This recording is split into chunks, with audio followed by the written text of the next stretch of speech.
नमस्कार। स्वागत है हमारे चैनल सुप्रीम कोर्ट जजमेंट इन हिंदी पर। यहाँ हम सुप्रीम कोर्ट के महत्वपूर्ण फैसलों को आसान हिंदी भाषा में समझाते हैं ताकि आप इन्हें आसानी से समझ सकें और सुप्रीम कोर्ट के निर्णयों से हमेशा अपडेट रह सकें। जुड़े हमारे साथ और हर दिन नए फैसलों की जानकारी पाएं। धन्यवाद। क्या आप किसी कानूनी समस्या से जूझ रहे हैं? आपकी कानूनी जरूरतों को समझना और सही समाधान प्रदान करना हमारा लक्ष्य है। अगर आपको किसी भी प्रकार की कानूनी सहायता चाहिए तो आप हमसे व्हाट्सएप के माध्यम से जुड़ सकते हैं। हमारा नंबर है 7568890985। कृपया ध्यान दें, इस नंबर पर कॉल न करें, केवल व्हाट्सएप संदेश भेजें। हम आपकी हर संभव मदद करेंगे और आपके कानूनी मामलों का समाधान दिलाने के लिए हमेशा तैयार हैं। तो देरी न करें, आज ही संपर्क करें। धन्यवाद।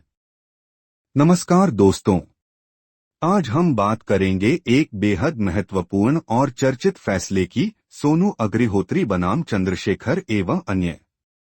यह केस हमें सिखाता है कि न्यायपालिका में स्वतंत्रता और संयम का संतुलन कैसे बनाए रखा जाता है। तो चलिए बिना समय बर्बाद किए शुरू करते हैं।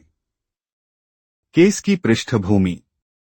यह मामला शुरू होता है एक एफआईआर से, जिसमें धारा 380 चोरी, धारा 411 चोरी की संपत्ति रखना और धारा 34 सामूहिक उद्देश्य के तहत आरोप लगाए गए थे। इस मामले की सुनवाई कर रहे थे सोनू अग्निहोत्री, जो उस समय अतिरिक्त जिला एवं सत्र न्यायाधीश के पद पर कार्यरत थे। उन्होंने इस केस में आरोपी की अग्रिम जमानत याचिका को खारिज कर दिया और साथ ही पुलिस जांच पर सख्त टिप्पणियां की। उनकी टिप्पणियों में यह शामिल था: जांच को लापरवाह और अपूर्ण कहा, पुलिस अधिकारियों के खिलाफ अनुशासनात्मक कार्रवाई के निर्देश दिए, उच्चाधिकारियों को इस मामले में सतर्कता जांच का आदेश दिया। अब इन टिप्पणियों से जांच अधिकारी, आईओ और थाना प्रभारी शो असंतुष्ट थे और उन्होंने इसे चुनौती देते हुए दिल्ली हाई कोर्ट का दरवाजा खटखटाया।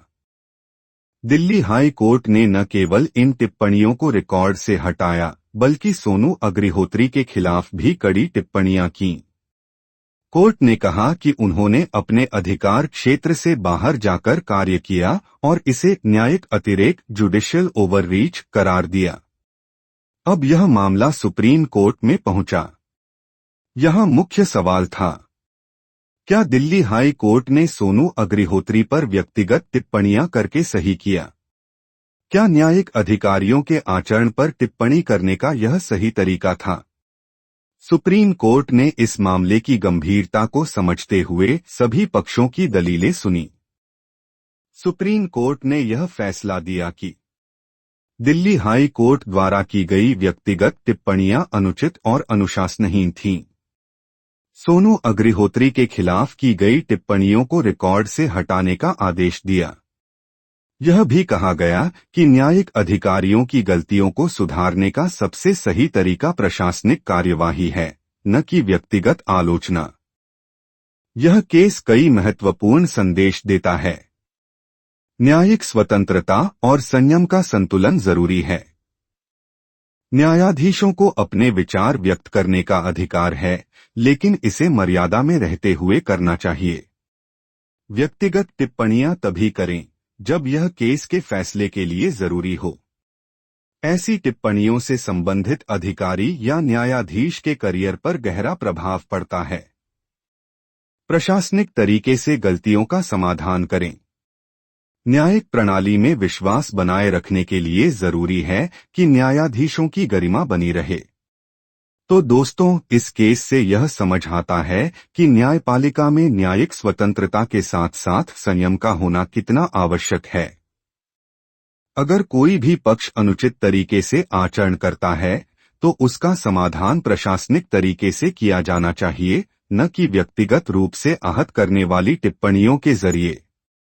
धन्यवाद और मिलते हैं अगली बार एक और रोचक और ज्ञानवर्धक विषय के साथ। अगर आपको हमारा कंटेंट पसंद आ रहा है और आप भी रोजाना सुप्रीम कोर्ट के नए फैसलों से अपडेट रहना चाहते हैं, तो कृपया हमारे चैनल को लाइक करें, सब्सक्राइब करें और बेल आइकन भी दबाएं ताकि आपको हर नए वीडियो का नोटिफिकेशन मिल सके। आपके सपोर्ट से हमें और बेहतर कंटेंट बनाने की प्रेरणा मिलती है। धन्यवाद।